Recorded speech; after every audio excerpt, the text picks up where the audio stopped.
Hi guys, Mahesh friends. Andhra Pradesh మరియు తెలంగాణలో నిరుద్యోగులకు చాలా మంచి వార్త అనేది రావడం జరిగింది. మనకు ఎన్టీఆర్ఓ నుంచి టెక్నికల్ అసిస్టెంట్ పోస్టుల భర్తీ ఒక నోటిఫికేషన్ అయితే రిలీజ్ అయిందన్నమాట. ఈ పోస్టులకు అప్లై చేసుకునేందుకు ఆల్రెడీ దరఖాస్తులను స్వీకరిస్తున్నారు. ఏప్రిల్ 4వ తారీఖు అనేది మనకు చివరి తేదీగా ఉంది. ఈ వీడియో చూసిన తర్వాత మీకు కనుక ఈ యొక్క పోస్టులకు ఎలిజిబిలిటీ ఉంది అని చెప్పి భావించినట్లయితే ఖచ్చితంగా వీలైన త్వరగా మీరు అప్లై చేసుకునే ప్రయత్నం చేయండి. లేదంటే మీకు ఫ్రెండ్స్ ఉంటారు కదా, సో వారికైనా సరే ఈ యొక్క విషయం గురించి తెలిపినట్లయితే ఎవరో ఒకరు ఖచ్చితంగా ఉపయోగపడే అవకాశం అయితే ఉంటుంది. ఓకేనా. ఈ పోస్ట్ అన్ని కూడా మనకు చూసినట్లయితే టెక్నికల్ అసిస్టెంట్ పోస్టులు అనమాట.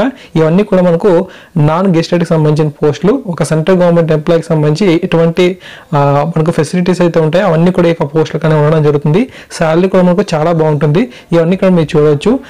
మనకు పే స్కేల్ అనేది చూసినట్లయితే 35,400 అనేది మినిమం పే స్కేల్ అయితే ఉంటుంది. మాక్సిమం మనకు 1,12,400 గా ఉంటుంది అనమాట.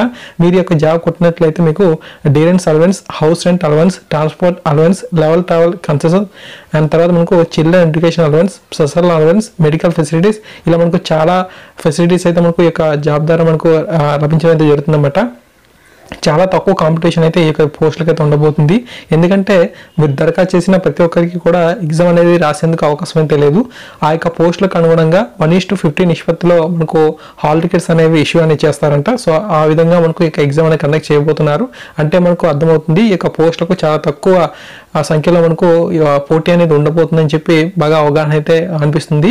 సో ఖచ్చితంగా మీరు అప్లై చేయడానికి ట్రై చేయండి. ఒకవేళ కనుక మీకు కనుక హాల్ టికెట్ అనేది ఇష్యూ అయినట్లయితే ఖచ్చితంగా ఈ ఎగ్జామ్కి బాగా హార్డ్ వర్క్ అనేది చేసి మనకు ఈ యొక్క జాబ్ అనేది కొట్టేందుకు ప్రయత్నం చేయండి. ఆంధ్రప్రదేశ్ మరియు తెలంగాణలో కూడా మనకు ఎగ్జామ్ సెంటర్స్ అయితే ఉన్నాయి. ఆంధ్రప్రదేశ్లో మనం చూసినట్లయితే విజయవాడలోను, తెలంగాణలో మనకు చూసినట్లయితే హైదరాబాద్లో ఎగ్జామ్ సెంటర్ అయితే ఉంది. ఓకేనా. అండ్ తర్వాత మనం చూసినట్లయితే నెంబర్ ఆఫ్ వేకెన్సీస్ విషయానికి అయితే వెళ్ళిపోదాం. ఓకే. నెంబర్ ఆఫ్ వేకెన్సీస్ విషయానికి వెళ్ళినట్లయితే మనకు ఎలక్ట్రానిక్స్ అండ్ కంప్యూటర్ సైన్స్ సంబంధించిన వేకెన్సీస్ అయితే ఉన్నాయి. అన్రిజర్వ్డ్ కేటగిరీలో మనకు ఎలక్ట్రానిక్స్ సంబంధించి 20 వేకెన్సీస్, ఈడబ్ల్యూకి సంబంధించి 9 వేకెన్సీస్, ఎస్సీకి సంబంధించి 5, ఎస్టీకి 3, ఓబీసీకి 15, ఇలా టోటల్గా మనకు 52 వేకెన్సీస్ అయితే ఎలక్ట్రానిక్స్ సంబంధించి ఉండడం జరిగింది. కంప్యూటర్ సైన్స్కి మనకు అన్రిజర్వ్డ్ కేటగిరీలో 28, ఈడబ్ల్యూఎస్లో మనకు 13, ఎస్సీకి 7, ఎస్టీకి 5, ఓబీసీకి 22, ఇలా మొత్తంగా 75 వేకెన్సీస్ అయితే ఉన్నాయి. అండ్ అంతేకాకుండా పీడబ్ల్యూడీ క్యాండిడేట్స్ కూడా మనకు వేకెన్సీస్ అయితే ఉన్నట్లుగా సమాచారం అయితే ఉంది. ఇలా టోటల్ గా మనకు 127 వేకెన్సీస్ కి ఈ యొక్క నోటిఫికేషన్ అయితే రావడం జరిగింది అనమాట.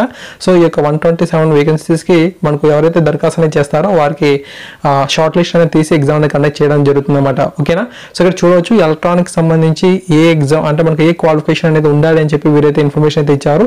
మీరు ఏదైతే బ్యాచిలర్ డిగ్రీ అనేది చేశారో ఆ యొక్క డిగ్రీలో మనకి ఏంటంటే సైన్స్ విత్ మనకు సైన్స్ మరియు మ్యాథమెటిక్స్ అనేది ఉండాలి అని చెప్పి అంటున్నారు. లేదంటే మీరు ఫిజిక్స్ అనేది ఒక సబ్జెక్ట్ గా ఉన్న డిగ్రీ అయినా ఓకే అంటున్నారు. మాక్సిమం మనకు బీఎస్సీ అనమాట. ఓకే.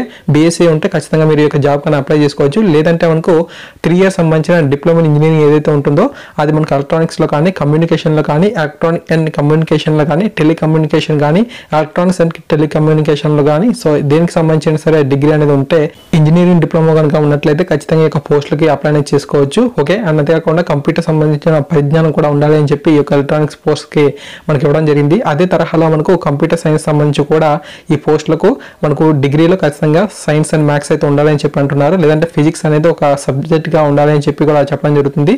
మీరు ఈ యొక్క ఆ పోస్టులకు మనకు ఇంజనీరింగ్ సంబంధించిన 3 years డిప్లొమా ఉన్నా సరే పర్వాలేదు అని చెప్పి కూడా ఇవ్వడం జరుగుతుంది.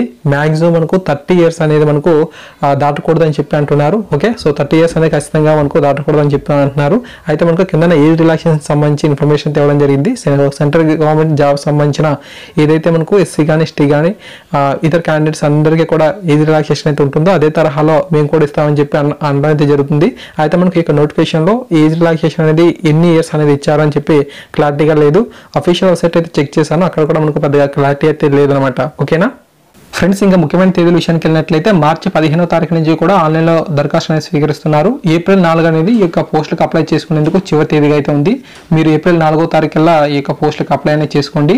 ఓకే. మనకు ఈ యొక్క పోస్టులన్నిటికీ కూడా ఒకే ఒక రాత పరీక్ష అయితే కండక్ట్ చేయబోతున్నారు. అయితే అవసరమైనట్లయితే మనకు ఇంకొక రాత పరీక్ష కూడా పెడతారంట. ఇవన్నీ కూడా మనకు కంప్యూటర్ బేస్డ్ టెస్ట్ అనమాట. సో కంప్యూటర్లో మీరు ఎగ్జామ్ అయితే రాయాలి.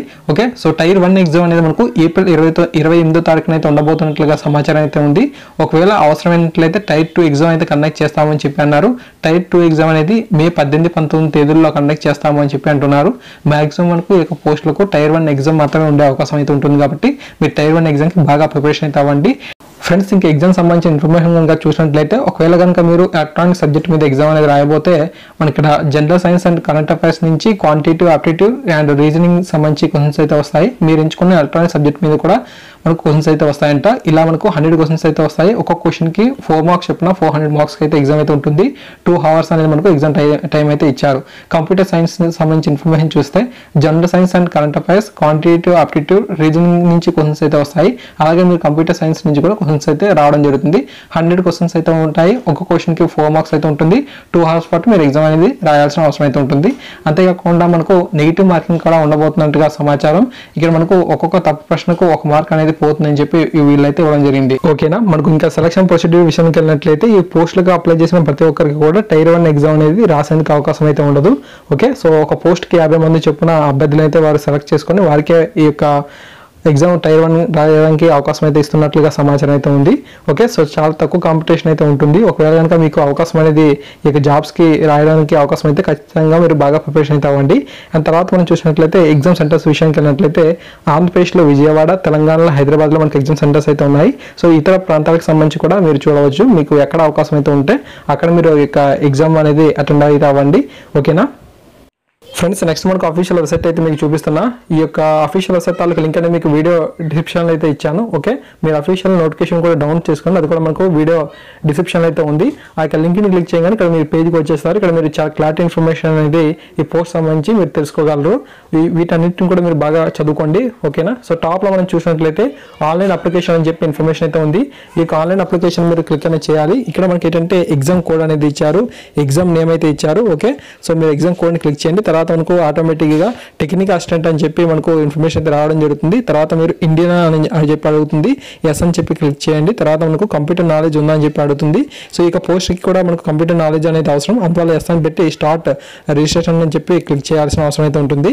తర్వాత మనకు నెక్స్ట్ పేజ్ అనేది ఈ విధంగా మనకు ఓపెన్ అవ్వడం జరుగుతుంది.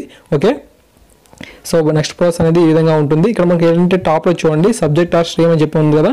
సో దాన్ని మనం క్లిక్ చేసినట్లయితే మనకు ఎలక్ట్రానిక్స్ అండ్ కంప్యూటర్ సైన్స్ అని చెప్పి ఉంది. ఈ యొక్క వాటిలో మీరు ఏవైతే పోస్ట్కి అప్లై అనేది చేస్తున్నారో వాటికి సంబంధించి మీరు క్లిక్ అనేది చేయండి. ఆ క్లిక్ చేసిన తర్వాత మన యొక్క పూర్తి డీటెయిల్స్ అనేది ఫిల్ చేయమంటుంది. ఆ యొక్క డీటెయిల్స్ అన్ని కూడా మీరు ఫిల్ చేసి మీరు అవసరమైన సర్టిఫికేట్స్ అన్ని కూడా మీరు అప్లోడ్ అనేది చేయాల్సిన అవసరం అయితే ఉంటుంది. ఈ విధంగా మనకు ఈ పోస్టులకు దరఖాస్తు చేసుకునే అవకాశం అయితే ఉంది. సో ఖచ్చితంగా ఇన్ఫర్మేషన్ మీ ప్రతి ఫ్రెండ్కి కూడా తెలియజేయండి. చాలా మంచి శాలరీస్ అయితే ఈ యొక్క పోస్ట్ ద్వారా మనకు లభించడం జరుగుతుంది. ఆంధ్రప్రదేశ్ మరియు తెలంగాణ అభ్యర్థులకు కూడా ఎగ్జామ్ అనేది మనకు రాసుకునేందుకు అవకాశం అయితే ఉంది. కాబట్టి ఖచ్చితంగా మీరు యొక్క పోస్టులకు దరఖాస్తు అనేది చేయండి. మీ ప్రతి ఫ్రెండ్కి కూడా ఫేస్బుక్, వాట్సాప్ గ్రూప్స్ లో షేర్ అని చేయండి. ప్రతి ఒక్కరికి కూడా ఉపయోగపడే అవకాశం అయితే ఉంటుంది. ఓకేనా, thank you, thanks for watching this video.